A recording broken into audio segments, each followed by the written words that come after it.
With the Toronto Maple Leafs now eliminated in the NHL playoffs yet again, we now look towards the #1 free agent in this year's class in Mitch Marner, who at the very least seems like he is extremely likely to at least test free agency and I think is likely to walk on the open market. But today I want to answer the question, where should Mitch Marner go in free agency? Which teams to me are the best fits and where do I ultimately want to see him go? Well, make sure you watch till the end as we talk about all the Mitch Marner fits here today and all the free agency rumors, and hit that subscribe button for you for more hockey content just like this as we lead up to free agency this July. Now, there will be people that groan when I say that Mitch Marner is the #1 free agent in this class, but it is the reality. Even if you have your reservations about him, he is going to get paid the most amount of money, and it seems like could get upwards of $13 million in the open market. I think the thing that people are forgetting a little bit when it comes to Marner is that even though he might not have the playoff performances to back up the type of money he might be making, at the same time, a lot of the teams that are going to be going after Marner in the end in this offseason are teams that are struggling to make the playoffs to begin with. And what does Mitch Marner do best? He racks up points in the regular season, puts a ton of skill at the top of your team, and again, even though the playoff performances aren't quite there, at least he'll help you to make it, which I think for a lot of teams is better than missing again. So even though there might be a lot of sticker shock with what Mitch Marner actually gets on his next contract, if it's a team like Anaheim Ducks or something that's wanting to make that big push into the playoffs, there is nobody available, I would say, who does a better job to get you there. And I think for a team like Anaheim as well, more of a lower stakes environment, you can have a player like Mitch Marner play a lot better in the playoffs. And honestly, I see that being the case. I think as soon as he leaves Toronto, he's just going to become a better playoff player just with the lack of expectations surrounding him. But this is still a fantastic player though, and somebody that just this last season got his first 100-point year, but 75 assists, unbelievable production there. And even though he wasn't this juggernaut against Florida, he still ended up with a lot of points by the end of the playoffs, 13 points in 13 games, but of course did not come through in those last few games of the playoffs. To me though, again, he's somebody that I think will turn it around in a different environment. Not completely, I don't think he's ever going to be this unbelievable playoff player because I don't think that's the type of guy he is, but I do believe he'll be better. Again, in that lower expectations environment, I think it's really going to help a player like him who's only really known massive, unbelievable weight on his shoulders. And yes, that expectation will completely stop because he's going to be signing a massive contract, but if it is a team to a lower stakes environment, it is naturally going to help. Really, anywhere besides Toronto, I think would be better for Marner's career, and that's why I ultimately see him leaving. Now, let's start today with the 5 teams that I think Mitch Marner should be considering the most. Out of the entire pool of teams that I think could be interested in him, these are the 5 teams that I think would be maybe best for his career. Coming into the 5th place spot for which teams I think Mitch Marner should be considering, I have the Utah Hockey Club, a favorite for a lot of people to ultimately land him. I don't know how likely it is, again, because of how much Utah has prioritized playoff-style players, especially on the wing, especially recently, but we'll have to wait and see what happens here. I mean, for Marner especially, Guenther is really the only bit of competition on that right wing. You have players like Josh Doan who will be solid as well, but a top 3 right wing group of Marner, Guenther, and Doan would be absolutely electric. I don't think you should put him with Color and Cooley because I do think Guenther as that pure sniper fits a little bit better, but I mean, Marner on the second line with players like Schmaltz especially, that would be so much fun. And I think would give Utah that extra little bit of juice, that extra little bit of offensive elements that I think would pretty much round out that forward group completely and give them a little bit more depth than just that complete first line. Plus, I think Utah is going to get a lot better whether they have Marner or not, but if they do, I think they are certainly a playoff team next year. I mean, that forward group becomes one of the best in the NHL, or at least it should. If it isn't, then that team is choking by a wide margin. But I think especially with Marner, they would be really lethal. And I do think Utah has way more depth coming up than the Leafs did in their young core, and I think especially with how many playoff-style players they have coming up in that pool as well, you're going to have a lot of dogs. I mean, players like TJ Ginla, Cole Baudouin, that's a lot of depth that I don't think Toronto had throughout really any of this prime core. At number 4, I have the Anaheim Ducks in this position, a pretty similar spot, I would say, to Utah, a team that I think is pretty likely to potentially jump into the playoffs next year, or at least be a lot more competent in doing so.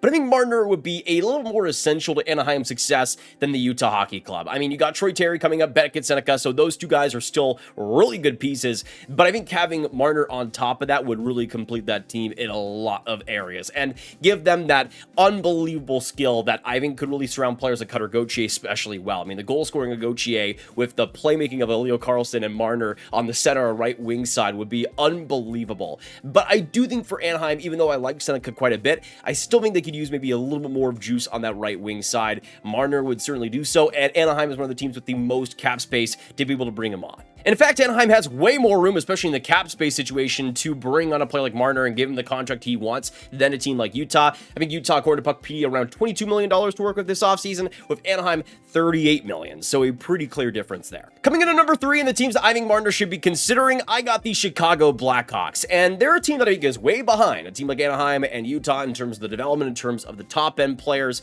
at least how they're forming right now. But Chicago, I still think, has a pretty solid future, especially with that forward group, and players you're going to be building around like Bedard, Nazer, Oliver Moore. I mean, the players they already have coming up, there is a lot of talent that is yet to come, but is already bursting onto the roster. But I look at how solid some of the defensive prospects there are turning out, like Levchinov, like Sam Renzel, so you're going to have a lot to work with on the back end, but I think Marner especially could help Chicago in a multitude of areas. I don't know how much of a fit him and Bedard would be, but those two together in terms of the actual skill set on the ice would be unbelievable to watch. But I look at Chicago, I'm looking at what they need, especially to jump up next year and be a much better team. Marner would certainly do that, and would give them so much more offense, so much more speed than they had before, and that's ultimately what I think Chicago should be going after, whether it's Marner or somebody else. Speed is something I think Chicago desperately lacks, and I think if of really all the teams in this top 5, Marner would benefit Chicago, I think, the most, and would make them way more interesting for the future. They still got a great future, but I think Marner would certainly help that by quite a bit, and hopefully make them a little bit more respectable. And my goodness, I mean, Connor Bedard going from players like Ilya Mikheyev to Mitch Marner to work with, that's a pretty clear difference, and I'm sure Connor will be pretty happy with that. Now going on to the number 2 team that I think Marner should be considering for his career, and here's where I have the Columbus Blue Jackets. I mean, we talked about Chicago having a great future. Columbus is another team that has a really good one, but they're a team that was knocking on the door to make the playoffs, and getting a player like Mitch Marner would certainly, I think, put them over the top. You could also put Ken Johnson on the left side as a left shot, a little bit more natural for his position, and then have a top 2 right wing core of Kirill Marchenko, who's one of the most underrated players out there, and Mitch Marner, which would certainly give them a really interesting dynamic with the power forward game that Marchenko has, the pure skill that Marner brings. I mean, my goodness, him and Adam Fantilli, I would really like to see together. I mean, my goodness, have Ken Johnson, Fantilli, and Mitch Marner on one single line. Just between Johnson and Marner, the puck handling ability of those two guys would be straight up magical. Plus, I think in terms of the environment, it would be pretty great for Marner to go to. It's lower stakes, but the fans there are extremely loyal. They're extremely positive with the youth they have building upon year after year, how close they got last season. I think it would be perfect. It would be a perfect marriage between the two to hopefully make the playoffs. And hey, with the assets they have around them, the playoff style assets they have around them, I think it could be very interesting when it's all said and done. And then going on to the number 1 spot, the number 1 team that I think would be best for Mitch Marner and his career going forward is the Carolina Hurricanes. Now, the jury is still out how much the Canes would actually be interested in him, but of course, the big amount of cap space this offseason, there is the possibility they could go for a big fish. I still think Carolina's style is more so trading for a big-time player rather than going for one in free agency, especially to a longer-term deal. But, I mean, if they are going to go after any big fish, I could absolutely see it being Mitch Marner. I could also see it being Nikolai Ehlers, could be one of those two, for example, bringing some speed, some good intensity. Marner especially would be fascinating because the right wing side I think is already pretty great. Seth Jarvis, Logan Stankoven, Jackson Blake. That's kind of my one reservation why Mitch Marner might not be the guy for them, is just the strength of that youth core coming up. But if they want to add another piece, if they maybe want to put one of those on the left side, perhaps, if they have some flexibility, then I mean, Mitch Marner would certainly do the trick. I still think they need more of a pure goal scorer, but I mean, hey, you could just have the ultimate playmaking team in the world in Carolina, and Marner would certainly benefit to that. Another environment like Columbus that I think is relatively low stakes, but again, the fans there are extremely loyal. I think they'd love a player like Marner who brings the skill set that he does. Plus, they've been a perennial playoff contender, always making it, always putting themselves in the conversation, and a player like Marner could certainly benefit from that, especially if you're trying to go to a team that could potentially win the Stanley Cup in the future. I don't think there's any other teams that it will be in Marner potentially that have a better chance of winning the Cup over the next few years and have a chance of winning the Cup this season. I certainly don't think any of Edmonton, Dallas, Florida, the rest of the teams still in the playoffs would even have a chance at getting Mitch Marner for the asking price he would want. Carolina, though, they have the opportunity to do so, and that makes things especially interesting if they are to win the Cup and even sign a player like Marner straight after.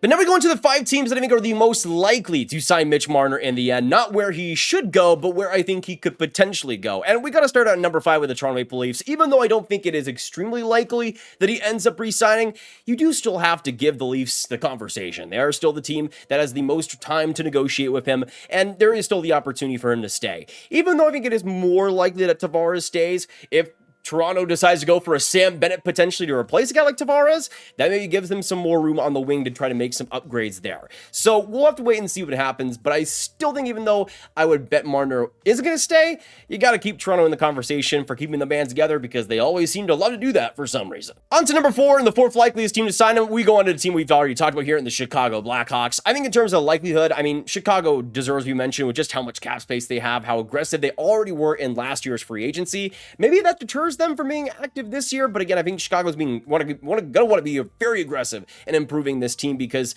really they need to. It was an absolutely brutal year for them this last year, and they need to get some massive upgrades. Marner would certainly accomplish that. I mean, my goodness, $30 million to work with this offseason. Do something with it, please. At number 3 and the 3rd likeliest team to me to sign Mitch Marner, kind of an underrated one, but I think it could be a very interesting fit in the Calgary Flames. Now, even though they are number 1, I think Calgary is a team to really look out for when it comes to some of the top end forwards in this class. Players like Nikolai Ehlers potentially, especially on the wing. I think they're going to want to be very aggressive when it comes to this free agency. Calgary, we've seen, has not been content with just being at the bottom of the basement. They want to be a contender. They want to get back into the playoff race. They were so close to doing so this last year, and I think they're going to want to build upon that. Mitch Marner would certainly give them a strong chance. The only reservation, and this is kind of another situation that we maybe saw with a team like Carolina, is that they already have a pretty decent core of right wings. Matt Coronado, of course, just got a big extension. Joel Verity should be better next year, but I think Coronado really is the only main competition for Marner in that spot. And still, him as a second line forward, I think is where he would be on most teams in the future. So I don't think it would be too bad of a situation, but it would definitely be loading up on right wings. But I think for Calgary, that's fine as long as they get more offense, especially in that top 6. And Marner would certainly do that for them, and I think that could be very beneficial. Plus, a lot of cap space, $27 million this offseason, so I think a big chunk of that is going to be spent in this year's free agency. Now we go on to the second most likely team to sign Mitch Marner in the end, and this is where I have the Carolina Hurricanes. We already talked about them potentially being a great fit for him, and I think they'll also be one of the most likely teams to end up signing him. I think it does depend, though, on what happens this playoffs, because if they get blanked again by Florida, for example, then it might be a situation where they want to go after some more pure offense, because that has been a problem at times throughout the playoffs in the past. But if they were to win the Stanley Cup, it might make things a little bit less likely for them, just because I think they might want to go in a different direction, perhaps, or keep the core as they won the Stanley Cup this year, potentially. We'll have to wait and see on that. But I think for Carolina, especially if they are to lose in this year's playoffs again, I think Marner becomes a lot more likely, and this is where I'm kind of projecting to be at number 2. They might be number 1, though, if they are to lose especially bad versus Florida. We'll just have to wait and see on that. By the way, if you couldn't tell, I'm recording this before Game 1. I have no idea what's about to happen. Hopefully, this does not age like absolute milk. And then we go on to number 1, and the team that I think is the most likely to sign Mitch Marner in the end, the team that I predicted to sign Marner in my free agency predictions video. I'm going to still go with the Anaheim Ducks. To me, I think it makes so much sense for what Anaheim is building, so much sense for what they could use in that top end of the lineup, for how much I think they want to spend in this year's free agency. I think Anaheim is just the perfect fit. Now, it is another situation kind of like Utah, where they've been building a little bit more physical, a little bit more bigger bodied for the playoffs, especially with Pat Verbeek and the style of players he's brought on. But I do think they make an exception for the player that has the talent level of a Mitch Marner. I think especially ownership would love to bring on that type of guy with how much they're spending into their new arena complex and everything. I think they want to be massively aggressive, and Mitch Marner would certainly do that. I think, especially though when it comes to the fit for the team, though, especially if they're to trade a player like Trevor Zegras, you don't really have somebody that is going to be this perfect dangler, this guy that can just put the puck on a string and make things so easy with the puck on his stick. Anaheim, I think, could definitely benefit him. Even if they do keep a player like Zegras, having a Marner on top of that, the skill set there would be radiant. And I think it'll give them a much stronger chance of making the playoffs this next year, which is ultimately what I think they'll be focusing on the most. Plus, as I said before, $38 million in cap space this summer, and the only really big free agent they have is pending RFA Lucas Dostal, who will take a decent sum of that change, but they'll easily have $30 million to work with when that contract is all said and done. So I don't think it should keep them at any point from being away from the big dogs, and I think Marner is ultimately going to be the guy that they like the most. But that's a bit of an in-depth look on what Mitch Marner, I think, could potentially look for in this year's free agency, which teams I think make the most, and which teams I think he should be looking out the most for. I hope you guys did enjoy. Of course, a lot of debate is going to be on this topic because I think it is fascinating. So many different fits, I think, for Marner this summer, so I want to know in the comments down below, where do you guys see him going in free agency? How much do you see him signing for? Upwards of $13 million, maybe more than that? And ultimately, what is your predictions on where he'll go? Of course, should it be for all hockey fans you guys know online, click on that like button, subscribe button, hit the notification bell as well if you haven't already, and click on this card if you want some more hockey talk right in this playlist right there. And I will see you guys in the next one. I hope you have a fantastic hockey day, and goodbye.